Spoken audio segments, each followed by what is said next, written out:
नमस्कार। इस वक्त फ़िलहाल हम मौजूद हैं ये गांव पालुवास में। गांव पालुवास में एक ऐसा उदाहरण आपको देखने को मिलेगा। ऐसा इतिहास आज लिखा गया है जो अक्सर पिछले दिनों जो महेंद्रगढ़ के कुछ गांवों में जो एक दहेज को लेकर के चर्चित गांव था, आज यहीं एक गांव पालुवास की यदि हम बात करें तो यहाँ पर 7 लाख के आसपास की जो थाली में रसम के रूप में थाली में रखे गए थे वो वापस लौटा दिए गए। 1 रुपया और नारियल के साथ ये रिश्ता तय हुआ है। लड़का फार्मासिस्ट है और उनके पिता है वो हरियाणा पुलिस में कार्यरत हैं फिलहाल। उन लड़के से वर पक्ष से वधू पक्ष के जो भी लोग होंगे उनसे हम बातचीत कराएंगे। ऐसे बदलता है समाज, ऐसे लिखा जाता है इतिहास। मैं नहीं बिकूंगा, मेरा समाज नहीं बिकेगा, मेरे मोल भाव नहीं लगेंगे। ये एक उदाहरण पेश करने का एक आपको दिखाई देगा। ये वानगी कह सकते हैं, हम एक बड़ा उदाहरण कह सकते हैं। हम आपको फिलहाल दिखाएंगे जो वर पक्ष की तरफ से जो लड़का है फार्मासिस्ट है और उनके फादर हरियाणा पुलिस में है। हम सबसे पहले लड़के से ही बातचीत कराएंगे। स्वागत है सर, आपका क्या नाम है? Thank you sir, my name Sumit नाम है सर मेरा। जी जी। कहाँ से रिश्ता तय हुआ है, कहाँ से वधू पक्ष वाले आए हुए हैं? सर मेरा रिश्ता गुड़गांव से हुआ है। गुड़गांव से? खेड़की माजरा गांव से। खेड़की माजरा, हाँ जी। जी। लड़की क्या करती है, पढ़ाई लिखाई कितनी की है? लड़की ने अभी BA फाइनल की है सर। BA फाइनल की। आपने क्या क्या किया? मैं फार्मासिस्ट हूँ सर, MR की जॉब करता हूँ। जी जी। ये कहते हैं थाली पर जो रुपया रखा जाता है, जिसको कोई दहेज का नाम देता है, कोई इसको शगुन का नाम देता है। कितने थाली में पैसे रखे गए वधू पक्ष की तरफ से? 7 लाख और 1100 रुपये थे। 7 लाख 11,1100, 7.5 लाख 1100 रुपये उनकी तरफ से रस्म में दिए गए थे। हाँ जी। तो क्या आपको क्या महसूस हुआ, क्या लगा? कोई खुशी हुई या क्या लगा आपको? इसको लेकर के क्या कहेंगे? आपका मतलब एक आप मैच्योर आदमी हैं, अपने फील्ड में रहते हो, अक्सर डॉक्टरी लाइन से आप जुड़े हुए हो। जी सर। क्या लगा, क्या महसूस हुआ, क्या होप थी आपको? क्या इस प्रकार की जो आजकल ऑडियो जो चर्चित ऑडियो है दहेज को लेकर के, जो एक बेटी की तरफ से परेशान जो माता पिता होते हैं, आपने तुरंत 7.5 लाख को वापस लौटाने का जो फैसला लिया, या पैसे देख करके क्या महसूस हुआ आपको? नहीं सर, कुछ महसूस नहीं हुआ। वो भी मेरा ही घर है और ये भी मेरा ही घर है। बड़ी अच्छी बात है। मेरे ही माँ बाप हैं वो भी। बिल्कुल। तो हमारा ही पैसा है। बिल्कुल। उसमें कोई वो नहीं है कि हम उनसे लें और हम दहेज प्रथा के खिलाफ। जी। हरियाणा पुलिस में है फिलहाल? हाँ जी। क्या बेटे की शादी करने जा रहे हो? हाँ जी। तो क्या लगा जो वधू पक्ष की तरफ से जो थाली पर पैसा रखते हैं? हाँ जी। कितना लेकर के आए? आपको क्या लगा, क्या महसूस हुआ? 7.5 लाख रुपए और 1100 रुपए टिक्का दे रहे थे जी।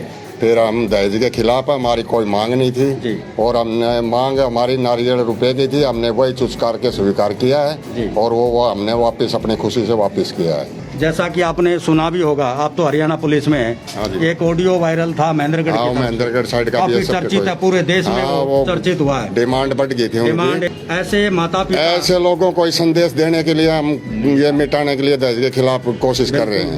उन्होंने बहुत गलत किया, उनको दुनिया उनको बुराई करती है, समाज बहिष्कार करने के लिए करेगा ऐसे आदमियों का। गांव का ये पहला कदम कह सकते हैं हम इसको। हाँ जी। अभी तक ऐसा कोई वापस लौटाने की कोई अभी तक नहीं हुआ था कोई, हमने पहल की है इसकी, और हमारे साथ में और 10-20 आगे जितने सुनेंगे उनको करना चाहिए ये काम। आपके जो मामा जी हैं जी, आपका क्या नाम है सर? आप? जी नमस्कार, मैं वीरेंद्र जी, और मेरा नलवा गांव है जी। आज मैं खुशी से इतना गदगद हूँ कि मेरे समाज में मेरे जीजाजी और मेरे भांजे जो हैं उन्होंने समाज में कुरीति को मिटाने के लिए इतना अच्छा कदम बढ़ाया है। मैं इनको बार बार धन्यवाद देता हूँ। और जो भी ये भिवानी हलचल देखें उन सबसे भी मैं ये संदेश देना चाहता हूँ कि इस तरीके की जो कुरीति है उसको ख़त्म करने का प्रयास करें, अन्यथा तो बेटी पैदा करना और उसको ब्याना हमारे लिए जुर्म हो जाएगा। बिल्कुल। आप बताएं सर, क्या कहना चाहते हैं आप इस? सर जी, मैंने ये बड़ी खुशी की बात हुई है गांव पालवास में दहेज के खिलाफ। सुरेंद्र सिंह सन ऑफ महिपाल सिंह गांव पालवास से, जिसने कि 7,51,011 रुपए दहेज को वापस दे दिया वर पक्ष को। और इसमें ये गांव पालवास में एक ऐतिहासिक काम है, खासकर राजपूत समाज में। राजपूत समाज बहुत पिछड़ा हुआ है, इसको अग्रणी लाने के लिए हम कोशिश कर रहे हैं। और सोशल वर्कर भी हूँ, मैं एक डॉक्टर भी हूँ। बिल्कुल। क्या बताना चाहते हैं सर? मैं कहना चाहता हूँ कि मैं सक्षम हूँ, मैं बिकाऊ नहीं हूँ। बिल्कुल। ये एक बड़ा संदेश है जिसको हम किसी भी कुरीति को समाप्त करने के लिए, जैसा आपने पहल की, मैं बिकूंगा नहीं, मेरे मोल भाव नहीं लगेंगे, मेरा समाज नहीं बिकेगा, ये बहुत बड़ी बात है, बड़ा कदम है। इसको हम एक गांव पालुवास के लिए इतिहास कह सकते हैं हम इसको। क्या नाम है आपका जी? जी सुमन देवी। सुमन देवी। हाँ जी। आपके 2 बेटे हैं? हाँ जी। दोनों बड़े बेटे की शादी तय हो गई? हाँ जी। क्या सोचा, क्या अरमान लिया?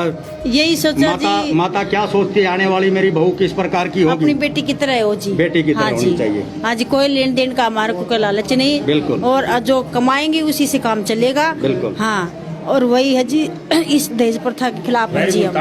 दान दहेज से किसी का घर नहीं बढ़ता। हाँ जी। भले ही लालच करते हो लोग, लेकिन किसी का घर नहीं बसता। बच्चे कामयाब हो गए, वेल सेट हो वही गए, है सब कुछ, जो बच्चे कमा खाएंगे सबसे बड़ी कमाई वही है। हाँ जी। आप सर, स्वागत है सर आपका। कहाँ से? गुड़गांव, कौन से गांव से आए हो? जी, हमारा गांव है खेड़ की माजरा। खेड़ की माजरा, गुड़गांव के पास। बेटी क्या कर रही है अभी? बेटी ने जी हमारे ने बीए फाइनल कर रखी है। बीए फाइनल कर रखी है। तो ये जो रिश्ता तय हुआ आप लोगों का, किसी ने बताया है या कोई बिचौलिया था ये आप लोगों के बीच? नहीं, हमारी रिश्तेदारी में ही था। रिश्तेदारी में ही था। तो हमारे जो एक साधु भाई थे जी जी, उनके रिलेशन में था ये रिश्ता जी, और उन्होंने बताया था। और रिश्ते के लिए जैसे हमने वो किया था, तो इनकी हम प्रार्थना करते हैं। इन्होंने हमने 7.5 लाख रुपए देने की कोशिश की, लेकिन उन्होंने नकार दिया। आप ताऊ आपकी बेटी है? मेरी बेटी है। क्या नाम है अपना जी? महेश कुमार। महेश जी, क्या करते हो आप? मैं एक कंपनी में प्राइवेट जॉब करता हूँ। कंपनी में प्राइवेट जॉब करते हो। बेटी को अभी लगन टीका लेकर के आप आए, तो क्या सोचा था? लाखों रुपए आप जो लेकर के आए हो, आपने बहुत कुछ सोचा होगा, कम है ज्यादा है? ये बड़ी खुशी की बात है जो इन्होंने वापस कर दिया, और मैं इनका तो आभारी हूँ जो मेरे गरीब की बेटी इन्होंने मंजूर करी है। आप गरीब कहाँ पर हैं सर, जब आप बेटी दे रहे हो? बेटी वाला तो बेटी से बड़ा गरीब नहीं हो। कैसे गरीब कैसे कह सकते हैं? देखो ये कहने की बात है। आज बेटा बेटी में कोई अंतर नहीं है। आज गरीब आदमी तो वो लोग हैं जो दहेज मांग रहे हैं, जो खुलेआम क्रेटा गाड़ी मांग रहे हैं, खुलेआम फर्नीचर का मोल भाव कर रहे हैं। आप गरीब कैसे कह सकते हो? हमारी रिश्ते की बात नारियल रुपये की शुरू हुई थी और नारियल रुपए पे ही आके खत्म हुई। नारियल और रुपए हम अपनी मर्जी से जो लेके आए थे उन्होंने वापस कर दिया। बिल्कुल बिल्कुल। आदमी सदा मेहनत, माँ बाप मेहनत करके अपने बच्चों को आगे बढ़ाता है। आपने बेटी को पढ़ाया, बहुत बड़ी बात है। और पढ़ा करके भी ऐसे परिवार को चूज किया, जो ऐसा परिवार जिन्होंने लाखों रुपयों को ये कह दिया आप वापस ले जाओ, ठुकरा दिया। बहुत बड़ी बात है ये हम कह सकते हैं। ये एक ऐसी शादी, गांव पालवास की ऐसी शादी जो एक इतिहास लिखने का आज काम कर रही है। और जो बेटे ने बताया, जो फार्मासिस्ट बेटा है, उन्होंने स्पष्ट कहा, खुलेआम कहा, मैं नहीं बिकूंगा, मेरे मोल भाव नहीं लगेंगे, मेरा समाज नहीं बिकेगा। इससे बड़ा उदाहरण कोई नहीं हो सकता। हम बार बार इस बेटे को और इनके पिता को बधाई देते हैं, साधुवाद देते हैं। आप लोगों से हाथ जोड़ के विनती है, भिवानी हलचल आप पेज देख पा रहे हैं, लाइक करें, शेयर करें, ज़्यादा ज़्यादा जितना शेयर करेंगे। हम पहली बार आप लोगों से अपील कर रहे हैं। ऐसी राष्ट्रीय कुरीति, सामाजिक कुरीति से छुटकारा तब मिल सकता है, ये बात पूरे देश प्रदेश में जाएगी। आप हमारे साथ जुड़े रहिए। कैमरामैन रुस्तम वर्मा के साथ राजेंद्र चौहान, नमस्कार।